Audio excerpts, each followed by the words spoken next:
Hello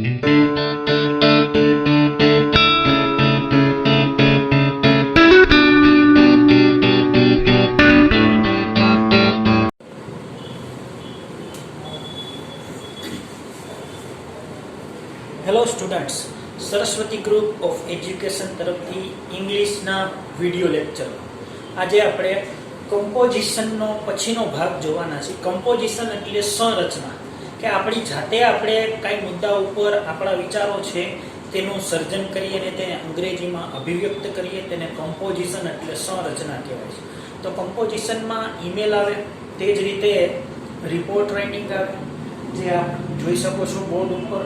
essay writing આવે, picture description આવે, જેમાં આપણે આપણી રીતે છે કંઈક વિચારી અને રજૂ કરવાનું હોય. તે બધા છે તે કમ્પોઝિશનમાં આવે. એવું નથી કે ઇંગ્લિશમાં, ગુજરાતીમાં પણ આવી રીતના પ્રશ્નો છે, તેને કમ્પોઝિશન એટલે કે સંરચનાના સંદર્ભમાં મૂલવી શકાય. હવે રિપોર્ટ રાઇટિંગ છે તે ઈમેલના અથવામાં પૂછાય છે. આપણે ગઈકાલે એટલે કે આની પહેલાના વિડીયોમાં તે રીતની છણાવટ કરેલી હતી કે ઈમેલ રાઇટિંગ તેમાં જનરલ ફોર્મેટ દ્વારા કોઈ પણ ઈમેલ છે તે વ્યવસ્થિત રીતે કેમ લખી શકાય, જેમાં માત્ર કન્ટેન્ટનો પેરેગ્રાફ હતો તે જ એક જુદો પડે. બાકી તમે 98% સબ્જેક્ટ્સમાં પહેલો અને છેલ્લો એટલે કે પ્રસ્તાવના અને સમાપનનો જે પેરેગ્રાફ છે તે તમે તે જ લખી શકો, જે આપણે સૂચવેલો હતો. હવે તેના અથવામાં રિપોર્ટ રાઇટિંગ છે. તો પહેલા આપણે તે સમજવું છે કે રિપોર્ટ એટલે શું. તો રિપોર્ટ એટલે બની ગયેલી ઘટનાનું આપણે જે વર્ણન કરતા હોય તેને રિપોર્ટ કહેવાય. એટલા માટે આમાં છાપાજોગ અહેવાલ તેને કહેવામાં આવે છે. ગુજરાતીમાં તો જે રિપોર્ટ કે અહેવાલ પૂછાય તેમાં અમુક એક ધોરણમાં તો બોર્ડના પેપરમાં પણ તેમ લખવામાં આવેલું હોય છે, સૂચનાના સંદર્ભમાં, કે છાપાજોગ અહેવાલ તૈયાર કરો. એટલે કે છાપામાં કેવી રીતે રિપોર્ટ આવે તેવી રીતે અહેવાલ આપણે લખવાનો હોય છે.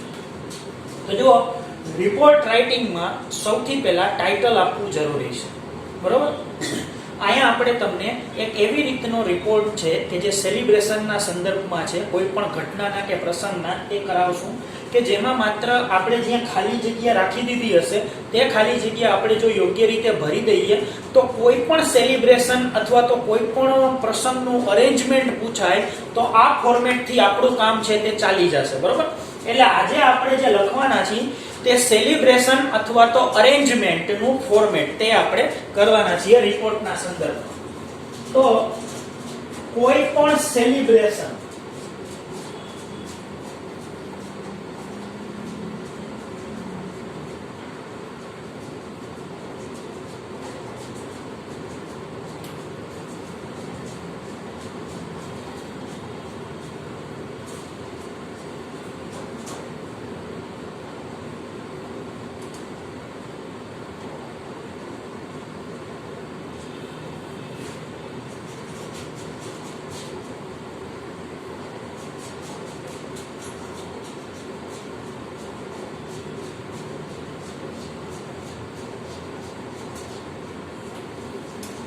તો અહીંયા સેલિબ્રેશન અથવા તો અરેન્જમેન્ટ ના અહેવાલ અંગેનું ફોર્મેટ.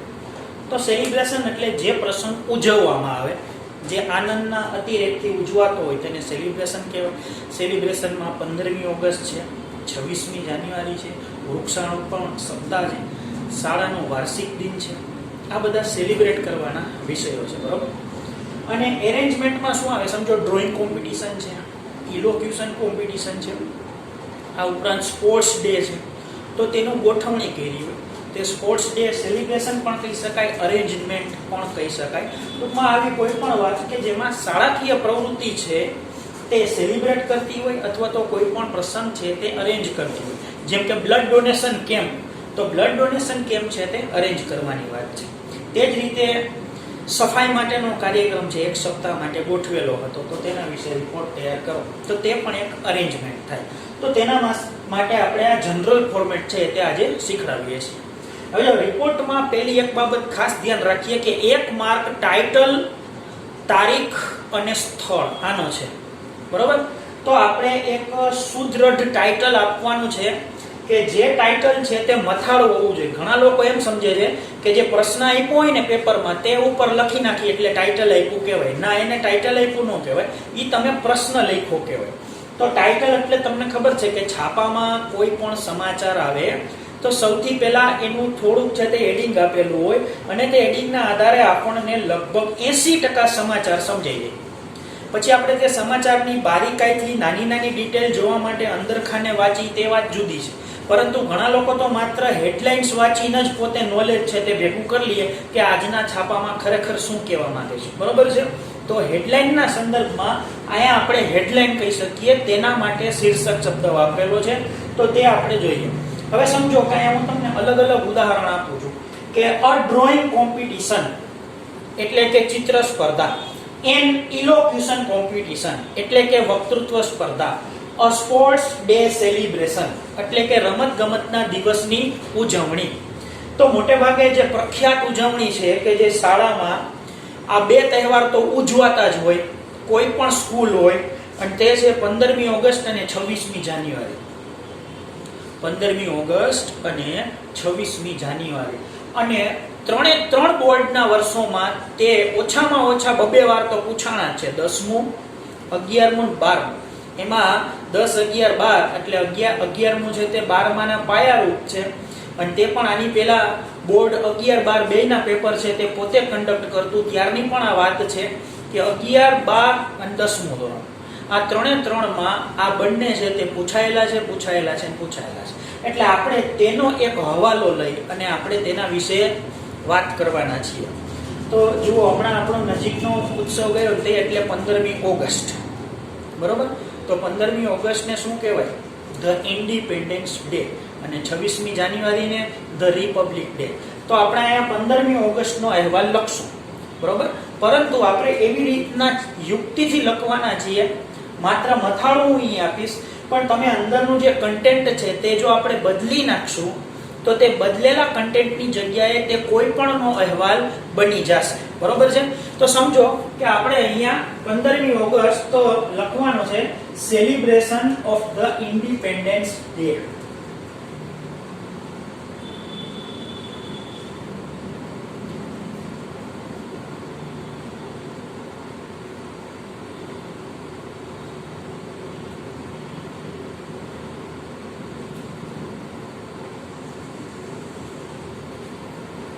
હવે જુઓ, જે ઘટના કે બનાવ હોય ને એની મૂળ તારીખ આપણે યાદ રાખવાની છે. આ 15મી ઓગસ્ટે આવે છે. પર્યાવરણ દિવસ છે તે 5મી સપ્ટેમ્બરે આવે છે. બરોબર છે? યોગા દિવસની પણ એક અલગ તારીખ છે. આમ બધી તારીખ, શિક્ષક દિન છે તો તેની પણ તારીખ છે. બરોબર છે? ડોક્ટર શ્રીનિવાસ સર્વપલ્લી રાધાકૃષ્ણનનો જન્મદિવસ એટલે કે 5 સપ્ટેમ્બર શિક્ષક દિવસ.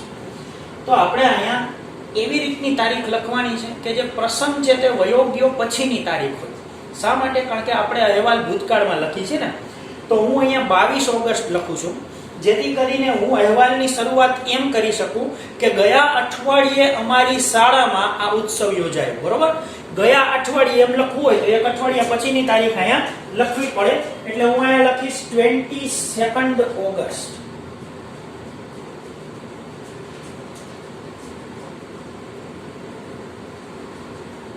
અને હવે સ્થળ લખવાનું છે રાજકોટ.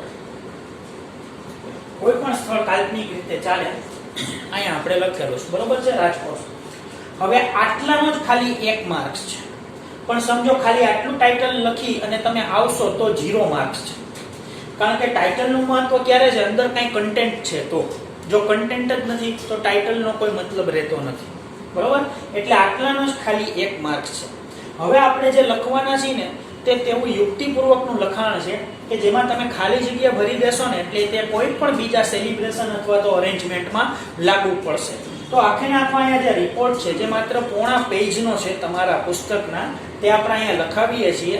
તે આની પહેલા પણ વેબએક્સ મીટિંગમાં આપણે તમને આના વિશે માહિતી આપેલી હતી, પણ ફરીને વાત કરીએ કે છમાસિકના પેપર તમારા જોયા પછી અમુક એક વાત જે ધ્યાનમાં આવેલી છે તે મુદ્દા આપણે ફરજિયાત રિફર કરવા પડે તેવી પરિસ્થિતિને કારણે આપણે આ celebration of the independence day એવા બાના હેઠળ રિપોર્ટ રાઇટિંગ છે તેનું એક રિવિઝન કરી નાખીએ. બરોબર? તો હવે આપણે શરૂ કરીએ. જો અહીંયા 22 ઓગસ્ટ છે એટલે હું અહીંયા હું લખીશ લાસ્ટ વીક our school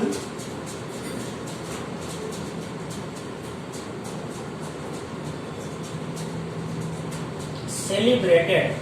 હવે સમજો દર વખતે સેલિબ્રેશન થાય એવા પ્રસંગો નથી, તો આપણે સેલિબ્રેટેડ ની જગ્યાએ અરેન્જડ શબ્દ યુઝ કરવાનો.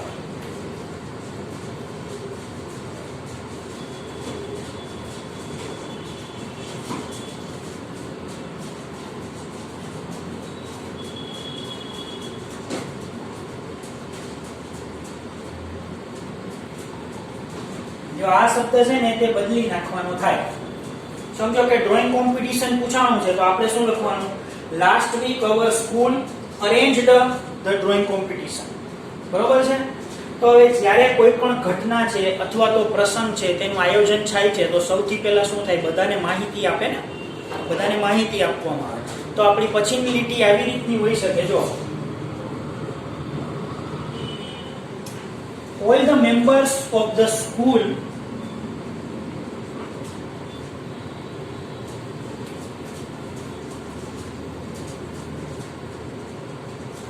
had been informed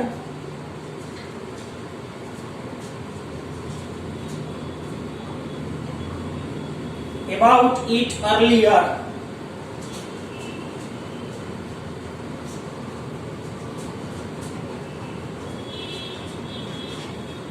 એટલે કે નિશાળના બધા જ સભ્યો, તો બધા જ સભ્યોમાં છે તે વિદ્યાર્થીઓ, સ્ટાફ તેમજ જે કાંઈ પણ સહયોગી સ્ટાફ હોય તે પણ આવી તેને અગાઉથી જ છે તે આ પ્રસંગ વિશે માહિતી આપી દીધી. ટૂંકમાં લાગતા વળગતાઓને માહિતી આપી દીધી. હવે કાર્યક્રમ ક્યાં યોજાયો તેના સ્થળ અંગે વાત કરવાની કે ધ પ્રોગ્રામ વોઝ હેલ્ડ.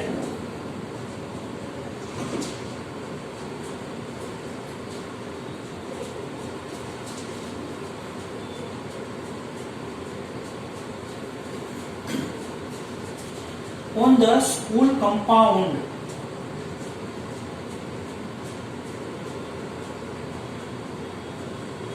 હવે જો જે પ્રોગ્રામ ખુલ્લા મેદાનમાં યોજી શકાય એમાં આપણે એમ લખવાનું કે ઓન ધ સ્કૂલ કમ્પાઉન્ડ. આપણે અહીંયા લીટી કરું જેથી કરીને આપણને ખ્યાલ આવે. હવે સમજો સ્કૂલ કમ્પાઉન્ડમાં ન યોજી શકાય તેવા પ્રોગ્રામ છે, જેમ કે કોઈ સ્પર્ધા છે અથવા તો આપણે કોઈ કલ્ચરલ કાર્યક્રમ કરીએ છીએ જે બહાર જાહેરમાં ન થઈ શકે એમ હોય, તો આપણે તે કોઈ મોટા હોલમાં ઉજવવો છે, તો તે કાર્યક્રમ આપણે ઇન ધ એસેમ્બલી હોલ એમ કરવાનો, અથવા તો in the assembly hall.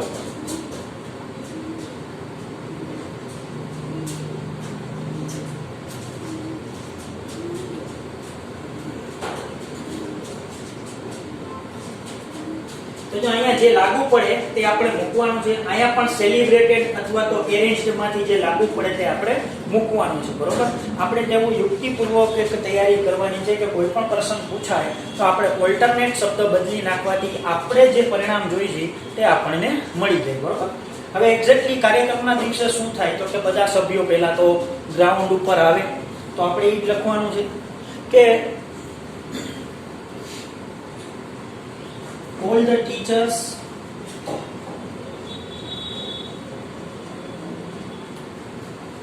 the students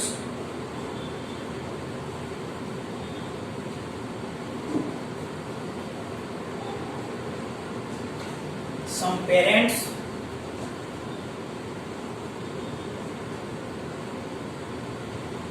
and other guests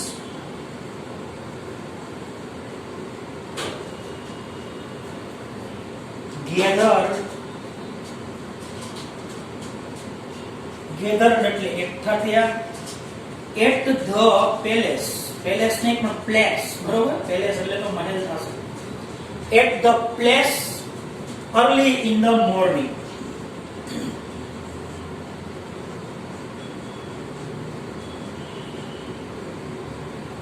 હવે પાછી એ જ વાત આવી. અહીંયા સમય પણ ફ્લેક્સિબલ રાખવાનો. સમજો સાંજનો પ્રોગ્રામ હોય તો અર્લી ઇન ધ ઇવનિંગ એમ ન લખાય, એમ જ લખાય ઇન ધ ઇવનિંગ, કારણ કે મોર્નિંગ માટે જ અર્લી છે તે શબ્દ મોટે ભાગે વપરાય છે. તો અહીંયા પ્લેસ ઇન ધ ઇવનિંગ એમ લખવાનું જો સાંજે હોય તો. આમાં શું લખ્યું આપણે?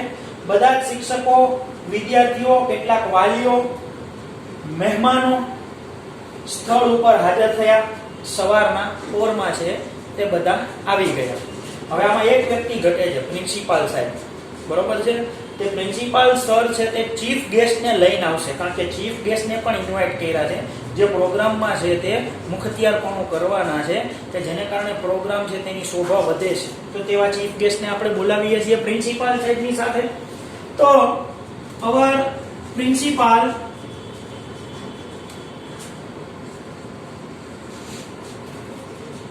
along with the chief guest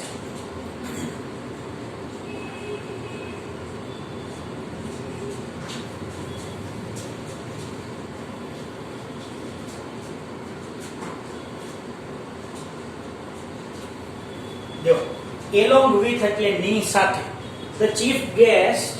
હવે ચીફ ગેસ્ટ નું નામ અહીંયા મિસ્ટર એમ કે શર્મા, કોઈ પણ નામ લઈ શકાય. અહીંયા મેં કાલ્પનિક રીતે લખેલું છે. આ એ જ નામ છે જે તમને આની પહેલા ભણાવેલા રિપોર્ટમાં પણ આ જ રીતે લખેલું હતું. હવે એમ કે શર્માનો પરિચય આપવાનો. એ કોણ છે? The mayor of the city, એટલે શહેરના પ્રમુખ છે.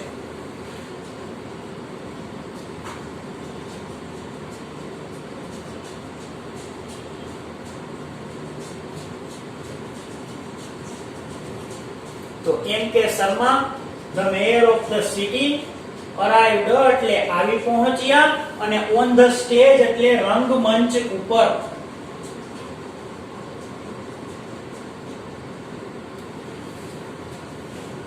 અરાઇવ્ડ ઓન ધ સ્ટેજ. હવે બધા આવી જાય એટલે શું થાય? પહેલા આપણે કયા હેતુથી આવેલા છીએ તેની જાહેરાત કરવી પડે. તે કદાચ કોઈ એન્કર હોઈ શકે, કોઈ વક્તા હોય કે જેને તે પ્રિપેર કરવા આપેલું હોય, અથવા તો શાળાનો મોભી પોતે જ કહે. કારણ કે બધા ગેસ્ટ છે ત્યારે શાળાના મોભી છે તે પોતે યજમાન બને છે અને બીજા બધાને છે તે પોતે આવકારે છે. એટલે પ્રિન્સિપાલ સાહેબ છે ને તે ટૂંકમાં કહેશે. પણ કહેવા માટે પહેલા કાર્યક્રમ શરૂ કરવો પડે. તો શરૂ કરવા માટે અહીંયા પ્રેયર થશે. તો the programme started with the school prayer.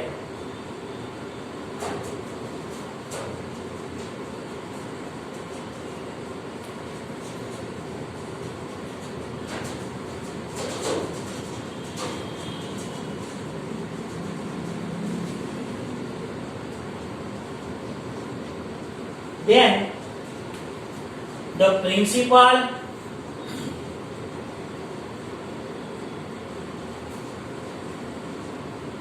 gave a short speech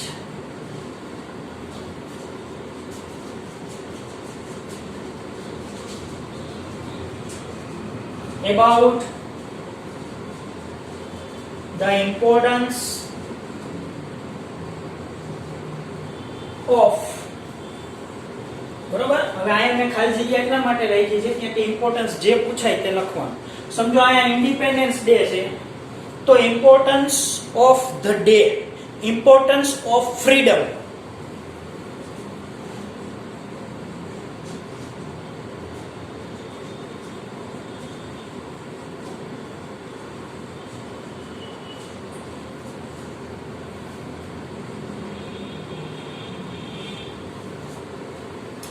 હવે આ એક પ્રસ્તાવના બની ગઈ. પછી એના અનુસંધાનમાં છે તે પ્રસંગ જે રીતે ઉજવણો હોય ને તેના વિશે વાક્ય લખવાના. હું અહીંયા ઇન્ડિપેન્ડન્સ ડે ના વાક્ય લખું છું. તો કે આફ્ટરવર્ડ્સ એટલે ત્યારબાદ, the flag was હોઇસ્ટેડ,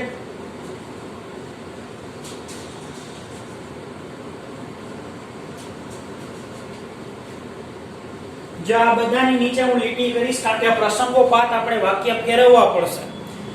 the flag was હોઇસ્ટેડ એટલે કે ધ્વજારોહણ કરવામાં આવ્યું. જો 26મી જાન્યુઆરી હોય તો ફ્લટર્ડ લખાય કારણ કે ફ્લટર્ડ એટલે ફરકાવવામાં આવ્યો. બરોબર છે. અહીંયા હોઇસ્ટેડ. એવરીબડી સેલ્યુટેડ, એવરીબડી અથવા તો એવરીવન સેલ્યુટેડ. પછી શું થાય? રાષ્ટ્રગીત ગાવામાં આવે તો ધ નેશનલ એન્થેમ વોઝ સંગ.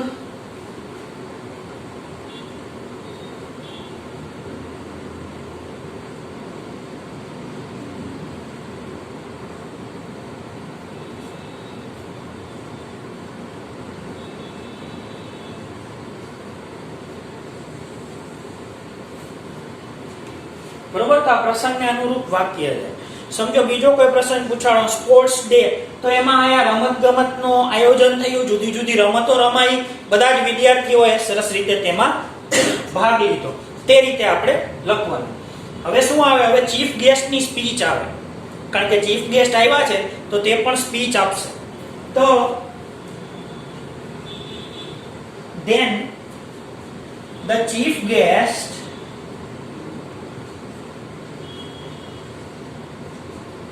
also shared a few words with us related to the theme.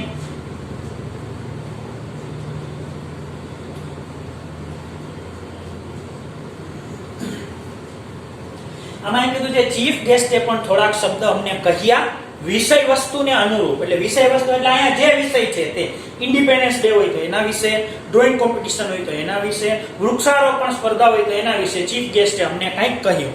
હવે કોઈ પણ કાર્યક્રમ અથવા તો આયોજન હોય ને એટલે કંઈક નાનકડો એવો કાર્યક્રમ હોય જેમાં વિદ્યાર્થીઓની કૃતિ રજૂ થાય. 99% પ્રોગ્રામ તમે જોઈ લેજો.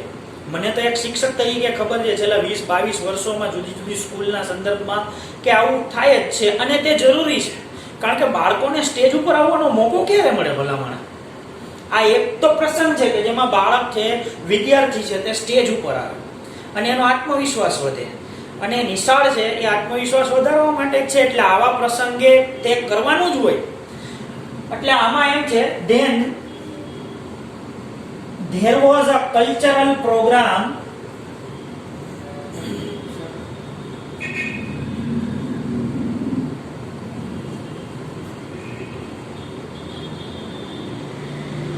in which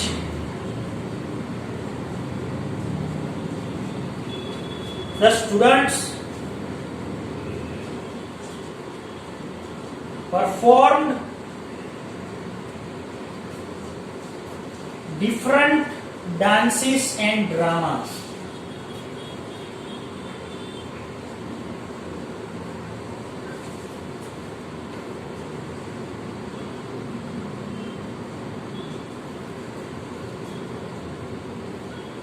As well as speeches. તો આમાં એમ કીધું છે કે ત્યારબાદ એક સાંસ્કૃતિક કાર્યક્રમ હતો જેમાં વિદ્યાર્થીઓએ જુદા જુદા છે તે ડાન્સ રજૂ કર્યા, ડ્રામા રજૂ કર્યા અને સ્પીચ આપી. પછી afterwards એટલે ત્યારબાદ the participants were appreciated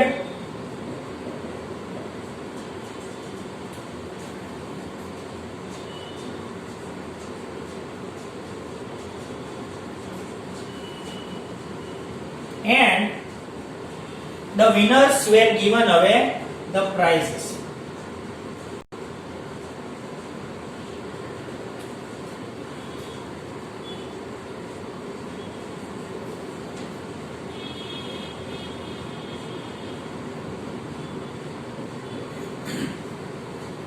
તો ત્યારબાદ જે લોકોએ ભાગ લીધો હતો તેના વખાણ થયા અને એમાં પણ થોડુંક સ્પર્ધા જેવું હતું, કોની સ્પીચ સારી હોય, કોણ સારું નાટક કરી શકે છે, બરોબર, એકાંકી પાત્ર અભિનય હોય, તો તેવી સ્પર્ધા રાખી હોય જેથી કરીને ઉત્સાહ બમણો થાય અને નંબર આવે ત્યારે વધારે મજા આવે.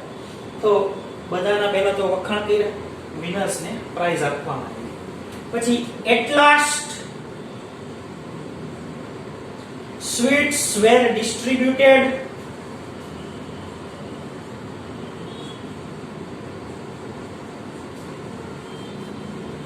and the program ended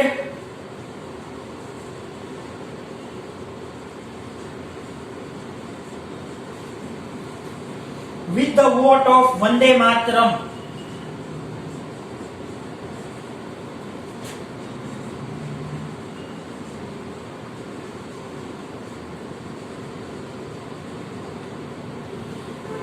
તો છેલ્લે મીઠાઈઓની વહેંચણી થઈ અને પ્રોગ્રામ છે તે વંદે માતરમના નારા સાથે અંત પામ્યો, બરોબર. હવે આપણે તમને આની પહેલા એક જે રિપોર્ટ લખાવેલો હતો એમાં છેલ્લે અમુક 2-4 લીટીઓ આમાં લેન્થ કરતી હતી, જેને કારણે તે યાદ રાખવામાં અમુક લોકોને તકલીફ થતી હતી. તો મેં તમને આમાં તે રિડ્યુસ કરી દીધી છે, બરોબર. હવે જ્યાં ખાલી જગ્યા કરેલી છે તે તમે જુઓ, ત્યાં જો બદલી નાખવામાં આવે તો આ કોઈ પણ અરેન્જમેન્ટ અથવા તો સેલિબ્રેશનમાં ચાલે તે રીતનું ફોર્મેટ છે. ખ્યાલ આવ્યો? તો આપણે રિપોર્ટના સંદર્ભમાં છે તે આટલી વિગત અહીંયા રાખીએ છીએ, અને હવે પછીના વિડિયો લેક્ચરમાં આપણે જોવાના છીએ તે હશે લગભગ પિક્ચર ડિસ્ક્રિપ્શન, બરોબર.